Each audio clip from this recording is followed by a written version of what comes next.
አሰላሙ አለይኩም ወራህመቱላሂ ወበረካቱሁ። ውድና የተከበራችሁ የቻናላችን ቤተሰቦች እንዲሁም ተከታታዮች በያላችሁበት የዓለም ዳርቻ ሰላማችሁ ብዝት ትርፍል ይበልልን። እንግዲህ ለዚህ ቻናል አዲስ ከሆናችሁ ሰብስክራይብ በማድረግ ነባር ቤተሰቦች ደግሞ ላይክ፣ ሼር እያደረጋችሁ እንድታበረታቱን በአክብሮት እንጠይቃለን። ስለምታበረታቱና ድንቅና ገንቢ የሆነ አስተያየት ስለምትሰጡን ከልብ አመሰግናለሁ። እንግዲህ ዛሬ ወንድሜ ሲራጅ ከኔ ጋር መጥቷል። ያው ዞሮ ባለፈው ነግሬያቸዋለሁ አዲስ ጓደኛ ከውጭ ሀገር እንደመጣና በርግጥ አሁን በስራ ላይ ተሰማርቶ እንደሚገኝም ነግሬያቸዋለሁ።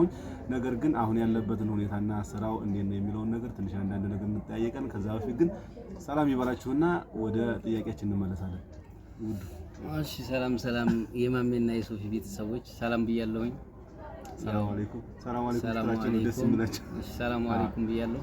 ያው ወንድማችንን አበረታታቸው ላይክ ሰብስክራይብ በማድረግ ያው አበረታታ ስላለሁኝ እና ስለምንድን ነበር አሁን የምናወራው አሁን ያው እንግዲህ ስለ ውጭ እና እዚህ ኢትዮጵያ ላይ አንዳንድ የማዳም ቅመሞች ኢትዮጵያ መተን ምን ስራ 1 ሚሊዮን አለን 900,000 ብር 800,000 ብር አለን ግን የምንሰራው ነገር የለም ግን እንዴት ነው የሚለው አሁን አንተ በቅርብ ነው የመጣኸው በእርግጠኝነት የስራውንም እንቅስቃሴ አሁን በቅርብ 1 ወር 2 ወር አካባቢ ቢሆን ነው ዱቄት ቤት ነው በነገራችን ላይ ዘይት ዱቄት ፉሪሽካ የተለያዩ ዘይቶችን ነው የሚያከፋፍለው ወንድሜ ሲራጅ እና ያንንም መስራት ይቻላል የተለያዩ ስራዎች መስራት ይቻላል ግን ከዛ በፊት ግን ያው ምን አይነት ስራ እንደምንሰራ እስኪ እንደው አንዳንድ ነገር ባላቸው እስኪ እንደው ብር ይዘው ምን እንትን እንደሚሉ ያው ባለን ነገር እኛም ብዙ ነገር የተረዳሁት አለ መጀመሪያ አሁን እዚህ ስመጣ ምናምን እንደዚህ በቃ ብዙ ሰው ወሬ ሀገር መኖር አይደለም ምናምን ይላል ግን ያንን ሰው ህዲ ራሱ ወጣ ብትለው እንደማይወጣ አይወጣም ግን በቃ ሀገሩ መኖር አይደለም ምናምን ይላሉ ኢትዮጵያ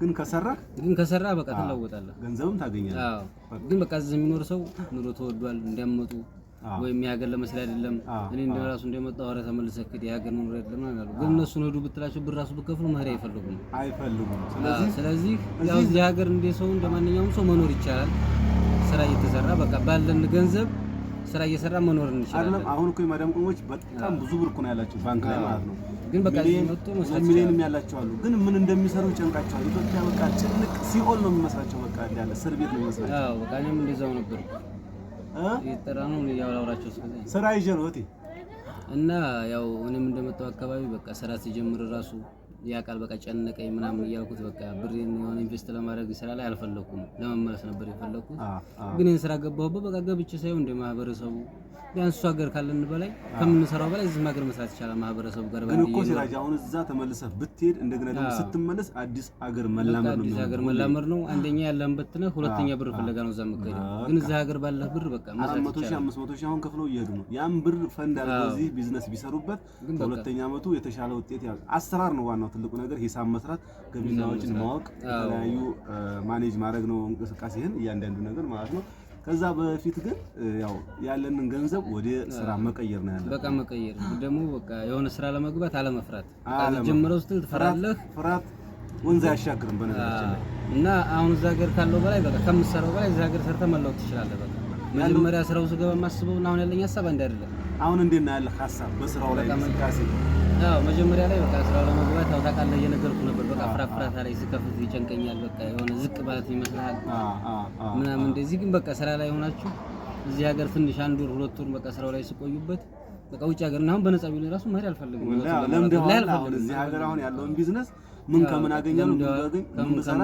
በቃ ማህበረሰቡ ጋር እንደ ሰው ትኖራለህ የቤተሰብ ፍቅር አግኝተህ እንደ ማህበረሰቡ ቀዘና ብሎ እዛ ሀገር መኖር ይቻላል እና ያው ከውጭ ሀገር መጣችሁ እዚህ ከባድ ነው ምናምን ላችሁ ይችላል ቤተሰብ ግን በቃ እንደማንኛውም ሰው በአሪፍ ነገር መኖር ይቻላል በቃ ባለ በ50,000 ብር ቢሆን መስራት ይቻላል እያደር ነው ቢዝነሱ የሚመጣው ቢዝነሱ እያደር ነው አይተዋል የትርፉን ነገር አይተዋል የትርፉን ነገር አይተዋል አንደኛ ደግሞ ትንሽ ብር ስላለ አይደለም በቃ ዋናው የሥራ ፍላጎት ጭንቅላት ነው የሥራ ፍላጎትና ጭንቅላት ሊኖር ይገባል ሰው ጋር ተግባቦት ሊኖር ይገባል እዛ ባለፈ ግን ምንም አይነት ነገር የለም በቃ ምንም ነገር መስራት ይቻላል ለምሳሌ ውጭ ሰርታችሁ የምትመጡትና እዚህ ሰርታችሁ የምታገኙት አንድ አይደለም ይሄ በቃ ቤተሰብ ጋር ርቃችሁ ባል ካላችሁ ድንገት ባላችሁ ጋር ልጆቻችሁ ጋር ርቃችሁ የምትርቁት ደግሞ ገንዘብ ለማግኘት እዚህ ጋር ግን ሆናችሁ ገንዘብ መስራት የምትችሉበት አጋጣሚ አለ ያንን አጋጣሚ መጠቀም አያስፈልገንም ወይ ያስፈልገናል ስለዚህ ያንን በማድረግ ወንድሜ ሲራጅም አሁን ወደዚህ ስራ ለመግባት ፈራተባ ብሎ ነበር አሁን ግን ደግሞ ጀግኖ ዘሎ ገባበት ያንን ዘሎ ሲገባበት አሁን ያለውን ነገር በደንብ እንቅስቃሴውም የገባው ከጊዜ ወደ ጊዜ እየተሻሻለ ከጊዜ ወደ ጊዜ ጥሩ ነገር እያገኘ ይኸው እንደምታዩት አሁን ዱቄትም ስኳርም ዘይትም የተለያዩ ሩዞችንም አለ የተለያዩ ፍሩሽካዎችም አለ። በነገራችን ላይ አሁን ረመዳን ሲደርስ በዚሁ አጋጣሚ ላበሰራችሁ የምወደው የተለያዩ ትዕዛዞች አሉ። ተምርም እናቀርባለን። ሁሉንም ነገር በጋራ ነው የምንሰራው። እያንዳንዷን ነገር አስቤዛ የምናሟላለች ነው የሚሆነው በትዕዛዛችሁ መሰረት ማለት ነው። ይሄን ማድረግ እናደርሳለን የትም ቦታ ማለት ነው። ዲሊቨሪም አለን። የምትፈልጉትን ነገር ዱቄት አለ፣ ዘይት አለ፣ ስኳር አለ፣ ተምር አለ፣ ቡናዎች የምናዘጋጀው ያን ሁላ በትዕዛዛችሁ መሰረት የምናቀርብ መሆኑን ከወዲሁ ላብስራችሁ እወዳለሁ። ከዛ በፊት ግን ወደ ኢትዮጵያ መጥተን ምን እንስራ ብላችሁ ከዚህ በኋላ ምንም መጨነቅ አያስፈልግም። ሲራጅ ተሞክሮ ሊሆናችሁ ይገባል ማለት ነው። እኔ ራሱ መንጣት የሚፈልግ ካለ በስራ ላይ መተባበር እችላለሁ። ያው ስገቡበት ነው እንጂ ሰው ጋር ታውቃላችሁ። አንዴ እኔ ጋር ሳውዲ አረቢያ ተገናኝተናል በነገራችን። ከዛ በኋላ እኔ እዚህ ባጃጅ ገዝቼ ቀረሁኝ። እሱ ደግሞ ሄደ። ከዛሁን በቅርቡ ነው የመጣው 6 ወር ምናምን ይሆናል። አንዴ 8 ወር 9 ወር ይሆናል። እንደዚህ አመት በሉት በቃ አመት በሉት። ይሄ ከዚህ በኋላ ግን ምንም የምንቀሳቀስበት ነገር የለም። ብትገፉኝ ራሱ አልሄድም ነው ያለው። ለምን አሁን የቢዝነስ ልክ ካወቀው በቃ አልሄድም ነው የቢዝነስ ልክ ካወቀው። እኔ እዛ ማን ነው የሚባለው ሀገር ነከል ጋር ልጋጭ ያጋጠመኝ በጣም እኔ ሳውዲ አረቢያ በጣም ወደዋለሁኝ። ሐረም በጣም ነው ትዝታም ያለብኝ። ግን እዛ በጣም ነው በቃ ነው ለሸቅል ምርር ነው ያለኝ። ሸቅል ሲባል ወደ ውጭ ሲባል በጣም ነው የሚያስጠላኝ። ግን ለሐጅና ዑምራ ኢንሻአላህ ወደፊት አላህ ፈቅዶትና ወዶት እንሄዳለን። ነገር ግን ለሸቅል እናንተም በቃ ይባላችሁና ወደ ሀገራችሁ ያዛችሁ በሚሊዮንም ይዛችሁ እኮ 500ም 600ም 1 ሚሊዮንም 2 ሚሊዮንም ይዛችሁ እኮ ምን እንሰራ ብላችሁ ተጨነቃችሁ እህቶች ወንድሞች አላችሁ። ይህን ደግሞ ወደ ስራ አስገብታችሁ ስራ ለምሳሌ እናንተ እንኳን ስራ ባታውቁ ስራ የሚያቅሰው ጠጋ ብላችሁ የተወሰነ ነገር መንገድ ከጀመራችሁ በኋላ ራሳችሁ ቀን በቀን ይሆንላችኋል ማለት ነው መንገዱ ማለት። ስለዚህ አሁን ሲራጅ የነበረው ሁኔታ መጀመሪያ እኔ ጋር ነበር የምንግባባው። የሚያወራኝም በቃ ለወንድም እንደ ወንድም ምንም እያደረገ የሚያማክረኝም እኔን ነበር። አሁን ግን ራሱን ችሎ እየተንቀሳቀሰ ነው ማለት ነው። ስለዚህ ወጭ ገቢያውን ራሱ እየጻፈ ትርፉንም ምኑንም ራሱ እየጻፈ እየተንቀሳቀሰ። ስለዚህ ወንድሜ ሲራጅ ተሞክሮ ይሆናችኋል። እናንተ ኢትዮጵያ መጥተን ምን እንስራ ብላችሁ ከዚህ በኋላ እንዳትጨነቁ። ሲራጅ ተሞክሮ ይሆናችኋል ብዬ ላበስራችሁ እወዳለሁ። ከዚህ በፊት ግን በምን ያክል ካፒታል ስራ እንጀምር ላላችሁ 50,000 100,000 200,000 ባላችሁ ስራ ብቻ ገንዘባችሁ የኢትዮጵያ ንግድ ባንክ ወይ ደግሞ ማንኛውም ባንክ ላይ ቁጭ እንዳይሰሩ በሌሎቹ ነው ማሰብ ያለባችሁ። አሁን ገንዘብህን አሁን እንዴት ነው የምታደርገው አንተ?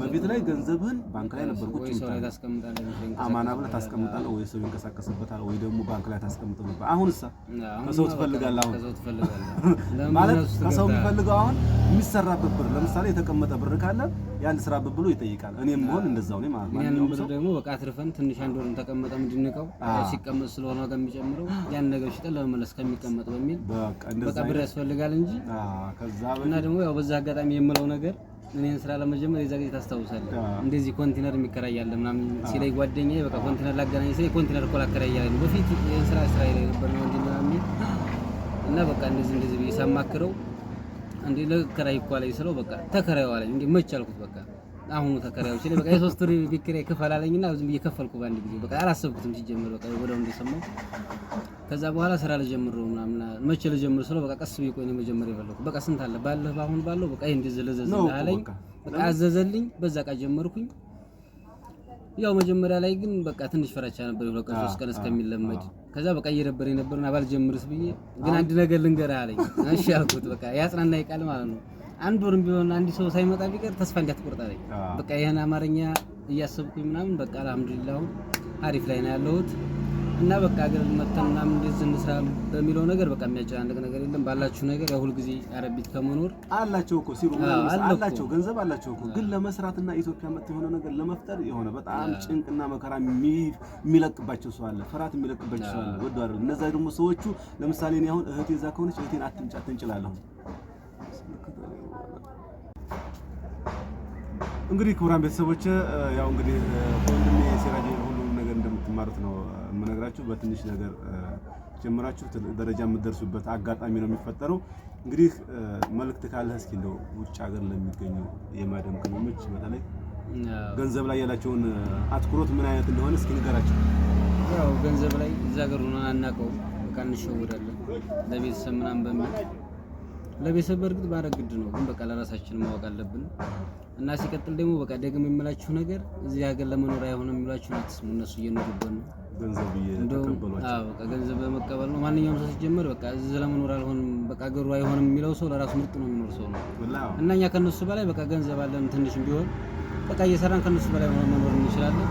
ስለዚህ በቃ ለመግባት አትፍሩ፣ በቻላችሁት ነው የምለው። ጠንክሩ። ሁሌም በተለይ ደግሞ ልጅ ያልወለደ ትዳር የሌላቸው እህቶች ገብታችሁ ሀገራችሁ ትዳራችሁ መስራታችሁ ልጃችሁን የልጅ እርካታ በጣም ትልቅ ነው።